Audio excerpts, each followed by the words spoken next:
I'm Cheryl Stromstead Snyder. I'm the chaplain practitioner here at the center. We have a tradition when one of our members passes on that we light a candle to recognize that eternality, that immortality, that continuity of life that we know is happening and has happened. And Shira is lighting the candle now.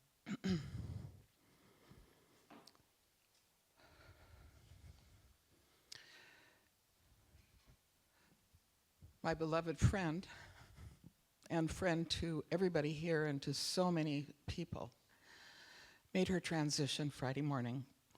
The Reverend Grace Lovejoy, as you know, struggled with that tether that she had, that oxygen tank that had to travel with her everywhere. And last week it became too difficult. And so on Monday morning, she got up and said, I need to go to the ER, it's time. I had been talking with her about 5 or 6 days saying, what do you think? She says, well, I'm not ready yet. I don't want to go to the ER. I don't want to go. I said, I understand. So I got up that morning, had all kinds of things to do, and she said, it's time to call the ambulance. And they transferred her on Monday afternoon to San Jose, to Kaiser, and she was in the ICU up there. She was up and down with her breathing in the ICU, and on Thursday morning, when I got over there, she was really uncomfortable. And I said, are you still having fun? Because Gracie has always said, as long as I'm having fun, I'm staying. Yeah. Right? Everybody's heard that from her numerous times. She says, no, I'm not having fun. And I said, then you know what to do. And 18 hours later, she made her transition at sunrise Friday morning, peacefully, without pain, without having to struggle to breathe anymore.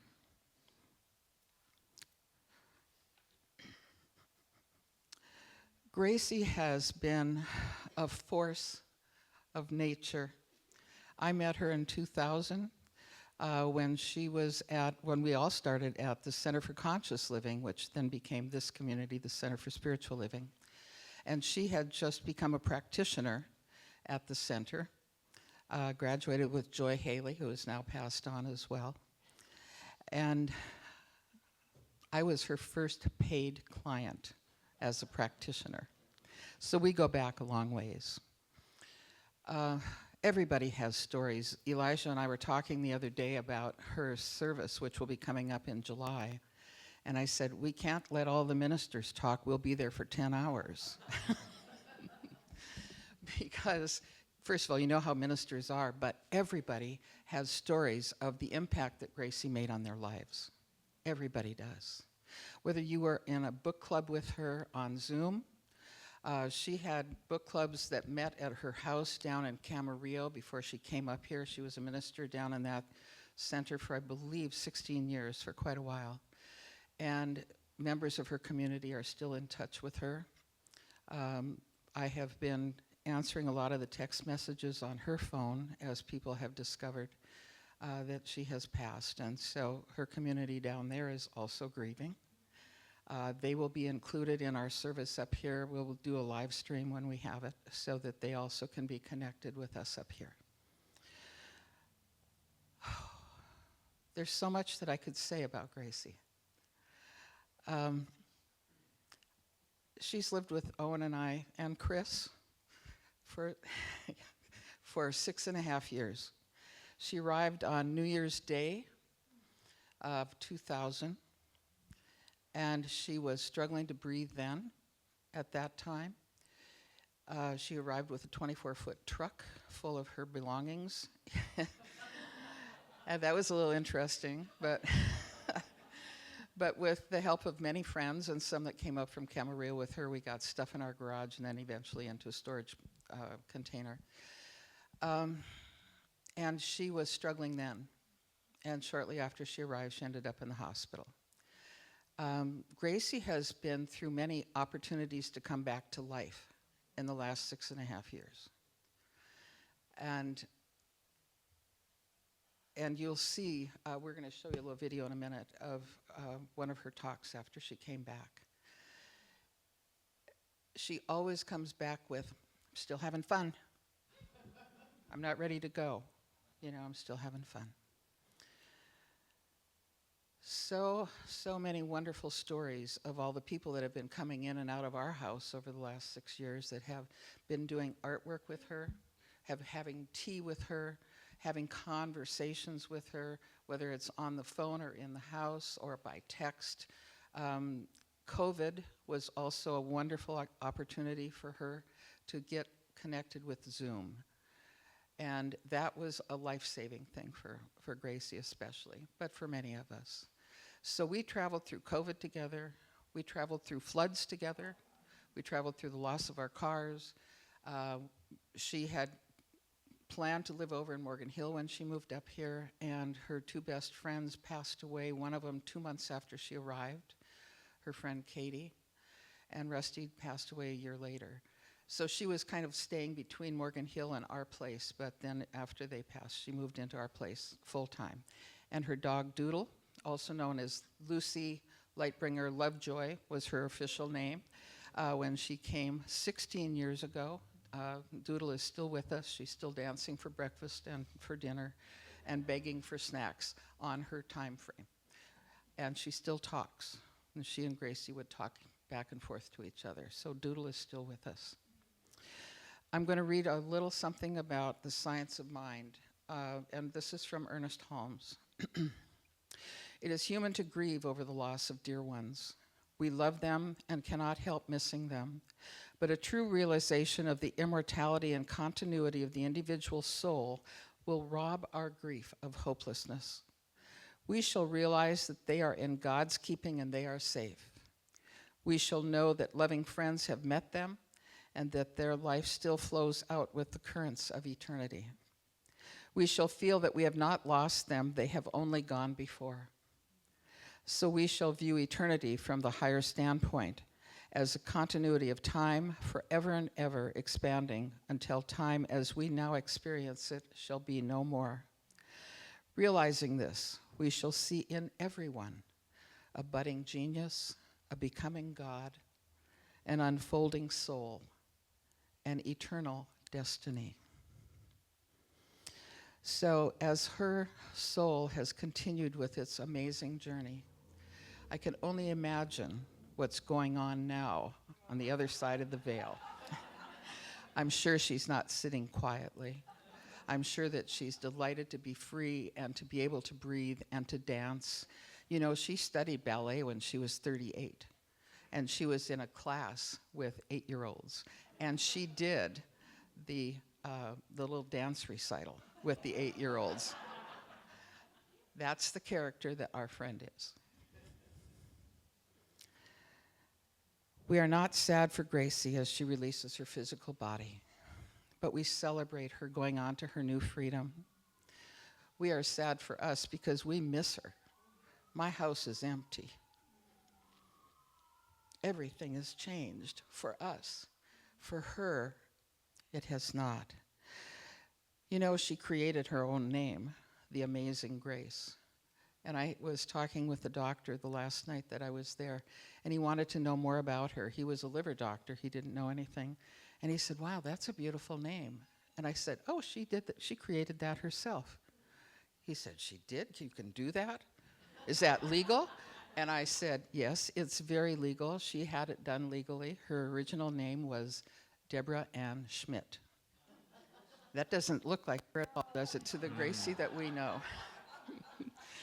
And so I think she did that around the time of her liver transplant. Yeah. We know her as an independent spirit, a fashionista, fashion statement. If I could have found one of her hats, I would have worn it today. A teacher, a prayer practitioner, a talented artist, very talented, a great friend, a mentor. She mentored Elisha. He showed up on her doorstep when she first started at the Center for Conscious Living in Camarillo, spiritual living. and a best friend to so many no matter where she went.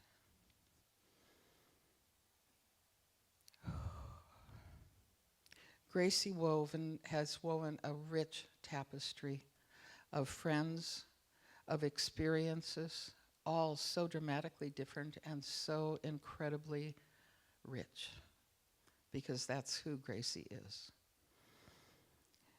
In Science of Mind, we believe the universe is infinitely creative. A soul does not sit in a fixed state forever, but is one of unending progression and expansion. I wonder what kind of experiences Grace is having now. Love to everybody.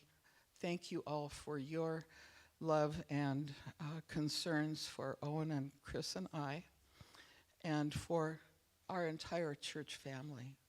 We miss her. Okay. So, what I want to talk about is immortality. You and I are immortal. Yes. These physical biomechanical bodysuits are not permanent. Don't get too attached to the Tupperware. It's not who you are. Because you've had it your whole life, you think it's who you are. It's just the container. You will be slipping out of it at some point, and then you will be expanded into the great gentleness that comes beyond. And I would read you what Ernest Holmes has to say about it. There's a whole chapter on immortality. And I forgot my glasses. So I'm not reading, but I'll tell you what Ernest has to say. He knows what I know. We're immortal. I know that with conviction, with gnosis. I know it for me, and I know it for you. Yes. What good would it be to be immortal all by yourself? That's why God invented us. So, from this state of breathlessness,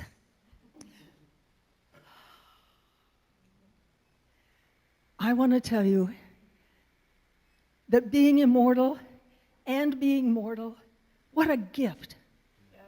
I'm loving this journey, all of it, all the weird stuff, all the things that are happening. It all still makes me feel alive. It all still makes me feel energized by all of you. What is it, since I have this bizarre diagnosis, what is it that I want my life to look like while I'm still in it? I want it to be fun. Yes. When it's no longer fun being Grace Lovejoy, I'm leaving. But as long as I'm here, I'm having fun. And I want you to have fun with me. That's what life is about. If you're not having fun, see a practitioner. And tell us what your life would be like if it was fun. What is it you want to do? What is it that you want to be remembered for when you aren't here? I would love it if you had a memento of me years from now when I go. Yeah. So that's part of what I'm excited about.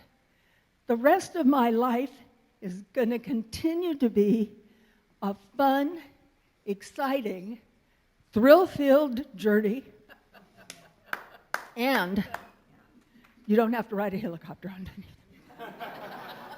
Although I will tell you that I had a second episode after that, and I had to take an ambulance ride from Watsonville Hospital to Kaiser in San Jose.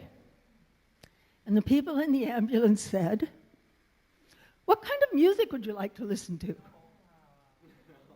"What you got?" They go, "Everything from the 30s through now." And so I rock and rolled my way to San Jose, play Steve Miller, play Willie the Wimp in his Cadillac coffin, it was like I danced. I bed danced all the way to the hospital. It's impossible to have fun no matter what you're doing. So, and I'm tired of touring the Bay Area by ambulance. And as it turns out, I am out of breath, and I'm going to turn this over to Elijah. Thank you.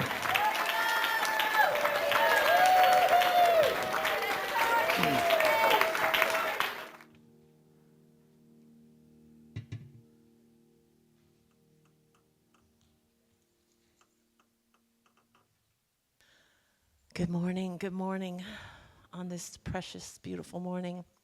And for all those in TV land, YouTube land, thank you for being with us. My name is Reverend Tamara Merrill. Today, my topic coming after wonderful Reverend Grace Lovejoy is going to be short, but also to reinforce what Chaplain Cheryl, what Lori did with music, what Shira did in prayer, to say this. The topic today is totally divine because Gracie would have loved it. Here it is.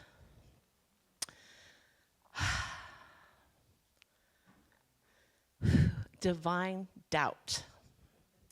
Questioning as an act of love.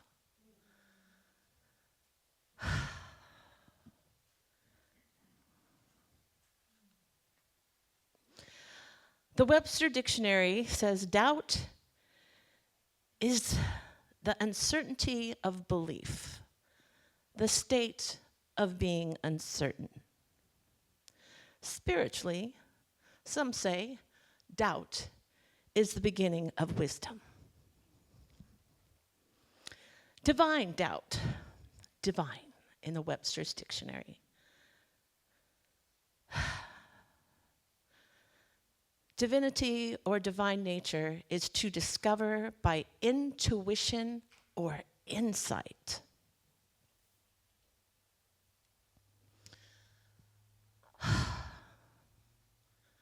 She would love all of it.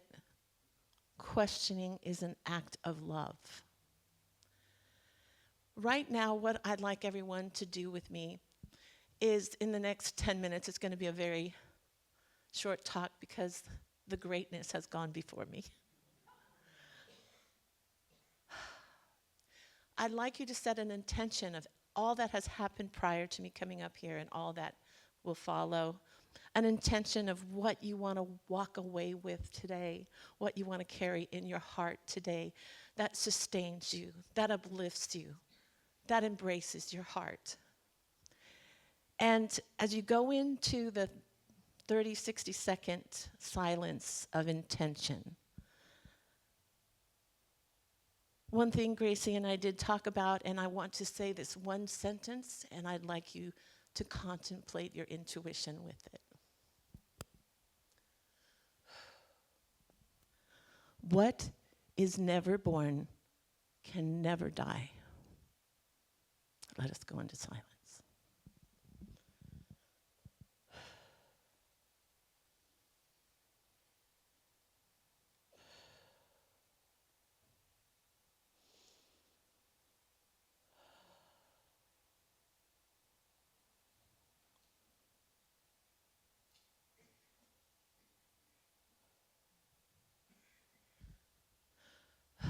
Thank you. What is never born can never die. In the history of humanity, as far back as I went was only to the 1500s last night, but René Descartes, he believed in radical doubt because he believed if he could doubt everything about his existence, he would find it. In questioning everything, he would find who he was. And Descartes said some amazing things, but in his conclusion of all his work about doubting, he said, "This is how I know I exist." And the one sentence, very famous sentence, says, I think, therefore I am. In the 1500s, he was, with radical doubt, he was a great mathematician that combined algebra and geometry in the format it is today.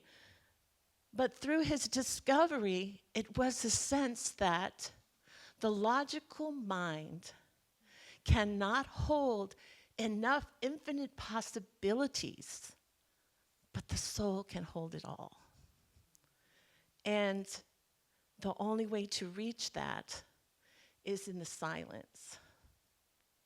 In the silence, because it's an inner job. I look at everything today, and I wanted to read this. Gandhi says, all our unsolvable problems occur in the realm not of physics, but of morality. And to find the truth that is absolute and impossible to doubt has to bypass what we think we know. And that's why questioning is so important. That's why my parents decided religious science was the way, because you can question everything. Ernest Holmes said, don't believe me. Don't take my word for it. Try it. Experiment with things. Question it. Dissect it. And see what's left. So, questioning in many institutions is that of evil. How dare you question the Bible, the Quran? How dare you question the politics? How dare you question the history? Of course we do. That's how we discover things, right? And that, my father would stand in front of his math class and say, I'm here not to teach you what to think, but I'm here to teach you how to think. And all this to say, Gracie said it loud and proud and colorful and was fearless in that.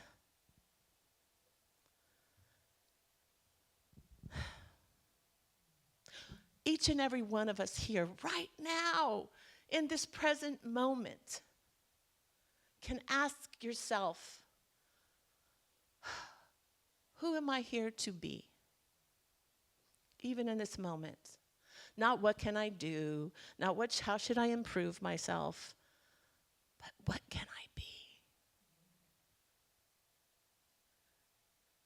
I feel that when Gandhi and all the souls before us that had great insight into the humanitarianism and lack thereof of it, they always held everything and everyone, and even ignorance, saying that the divinity is in our spiritual awakening.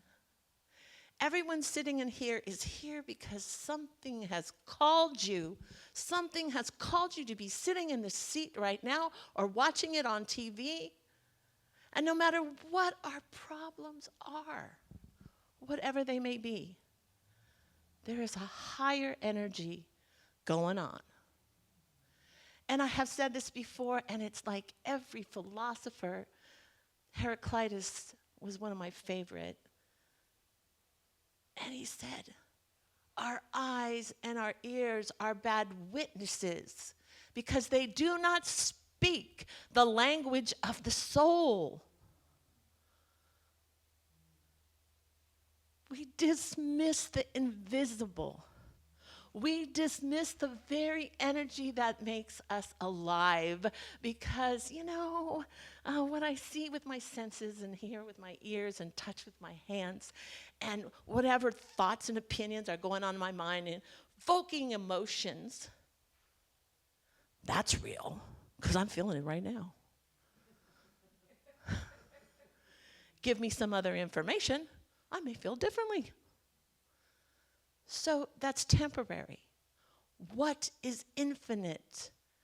It is the energy I remember my mom saying, with physics, in thermodynamics, energy can neither be created nor destroyed, only transformed. Science has been our best friend. In the 1500s with René Descartes, it was a scientific revolution with mathematics and the understanding again and again and again that we speak from Hinduism, which is 5,000 years old, that there is something going on that we aren't able to see. But we know. We know. And for our own mortality to immortality, it becomes more important as I age to really hold that, to really look at those things. And when I see my friends make their transition, it hits me again. And Reverend Grace Lovejoy was about joy and grace. The grace we must give our brothers and their sisters that we don't get along with, our family members we don't get along with. That doesn't mean we capitulate to toxic behavior. I'm not saying that. But I'm saying we hold it differently in our hearts. And it's not that there's not enough in the world. There is, every person's need can be met. It's the greed that can't be met. And that choice is the descent of what's going on in our government, that they've lost their way. They lost their moral compass. That service and oneness and being kind and doing for others is our purpose, no matter what form that takes. And again, Gracie embraced everybody and gave all her things away if she could to see joy, to bring joy. And as I leave you today with this,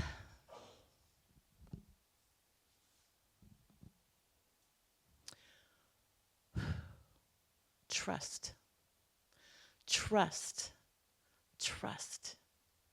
And remember in each present moment, who do I want to be right now? What do I want to carry forward? What legacy do I want to leave behind? For each choice and each moment of surrendering to love, to the invisible, we don't trust what we can't see. That is of the common, logical, beautiful, material mind and body and universe.